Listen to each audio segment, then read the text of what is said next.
আজকে ঘুম থেকে উঠেই যেন কি হচ্ছে আমার সাথে কিছুই বুঝতে পারছি না। দেখো চোখে লেগে গেছে, চোখ এত জ্বলছে, তার মধ্যে জানি না ঠোসকা পটে যায় নাকি। তেলটা ছিটে এসেছে তো একদম চোখের কোণাতে। আর সকালবেলা আমি জানো তো নিজেকে গোছানোর একটু টাইম পাই না, মানে কোনো রকম কাজকর্ম সেরেই আমি রান্না করতে বসি। আর রান্না ওই যেইভাবেই থাকি ওইভাবেই করি, দেখতেই পাচ্ছ। রান্না করব পটল পোস্ত, আর গোটা একটা লঙ্কা দিয়ে দিয়েছি, ওইটাই ফুটে আমার চোখের মধ্যে পড়েছে। ওইদিকে ভাতও হয়ে গেছে, পটল পোস্তটা করে নিচ্ছি।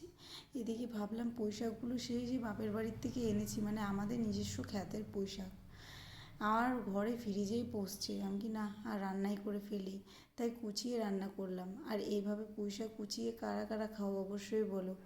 আমাদের বাপের বাড়িতে খুব হয়, মানে পুঁই শাক কুচিয়ে এরম রসুন সম্বার আর দিয়ে পুঁই শাকের তরকারি খুব ভাল লাগে, কিন্তু আমার কাছে খুবই ভাল লাগে এরকম, মানে পুঁই শাকের তরকারি। যাই হোক, এইটাই রান্না করেছিলাম সকালে। ওদিকে সোনার বাবা বাজার করতে গেছে, এসে দেখে আমার চোখের এই অবস্থা, তাই নিজেই সব আমাকে গুছিয়ে গাছিয়ে দিল।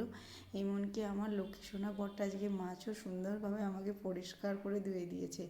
আবার আরেকটা বিপদ করেছি, শ্যাপলা কাটতে গিয়ে। শ্যাপলা কাটতে গিয়ে কারো হাত কাটে, আমার পুরো নোকের উপর দিয়ে গেছে হাত কাটা, জানো। সোনার বাবার সঙ্গে কথা বলতে বলতে হাতটা কেটে ফেলেছি।